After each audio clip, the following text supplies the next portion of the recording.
বড়দিন উপলক্ষে বাজারঘাট করার জন্য আমি, মামা, দাদু 12 বস্তা ধান নিয়ে গরুর গাড়িতে করে আমরা বাদকুল্লার উদ্দেশ্যে রওনা দিলাম।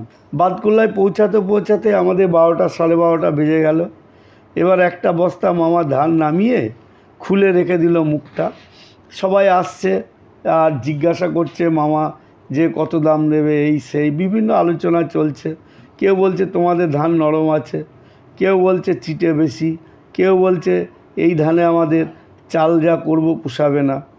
এই সেই করতে করতে করতে করতে 4টে, 4:30 নাগাদ মামার পরিচিত এক ব্যবসায়িক এসে বলল, তোমাদের আমরা ন্যায্য দামই দেবো, কিন্তু আমাদের বাড়ি হচ্ছে মোল্লাবার, সেখানে তোমাকে এই ধান পৌঁছে দিতে হবে। তা মামা বলল, মিনিট 10 দাঁড়াও, আমি একটু বাজার করে নিই। তা মামা শেষবেলায় একটা সস্তায় 3.5 কেজি থেকে 4 কেজি ওজনের একটা আর মাছ কিনলো। আর এই লবণ, পেঁয়াজ, আদা, রসুন, হলুদ সব কিনে মামা চলে এলো। এবার গাড়ি জোড়া হলো, উনি সাইকেল নিয়ে সামনে আগিয়ে গেল আর আমরা ওর পিছন পিছন গাড়ি নিয়ে পৌঁছালাম। পৌঁছাতে অলরেডি আমাদের 7:30, 8টা বেজে গেল। তারপরে ধান পান নামিয়ে বস্তাগুলো গুছিয়ে নিলাম। ভদ্রলোক বলল যে দাদা, সারাদিন তো আপনাদের খাওয়া দাওয়া নেই, তা একটু গুড় মুড়ি খেয়ে যান। তা আমরা হাত মুখ ধুয়ে একটু গুড় মুড়ি খেয়ে গাড়ি জুড়লাম। তা গাড়ি জুড়তে জুড়তে মোল্লাবাদ ফরেস্টের কাছাকাছি আমরা চলে এসেছি।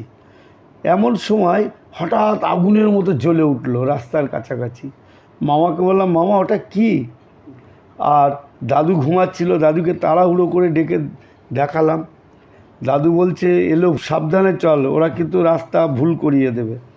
আর সত্যিকারে 2-3 বার এরম হতে হতে আমাদের গরুটার অপরিচিত রাস্তা, তো ও ওই ফরেস্টের মধ্যেই ঢুকে গেল। ফরেস্টের মধ্যে যখন ঢুকে গেল তখন চারিদিক থেকে একটা বিকট আওয়াজ শুরু হয়ে গেল। আমরা ভয় পেয়ে গেলাম, কে এত চিল্লাচ্ছে? মামা তখন তাড়াহুড়ো করে বলল, তোর দাদুকে ওই মাছটায় নুন আর হলুদ মাখাতে বল। যা নুন হলুদ মাখালাম তখন ওরা প্রচণ্ড জোরে আরও চিল্লানো শুরু করলো। তারপরে মামার দিক ঠিক করে আবার গাড়ি নিয়ে আমরা যথারীতি বাড়ি পৌঁছালাম। বাড়ি পৌঁছাতে দিদিমাকে সমস্ত ঘটনা বললাম।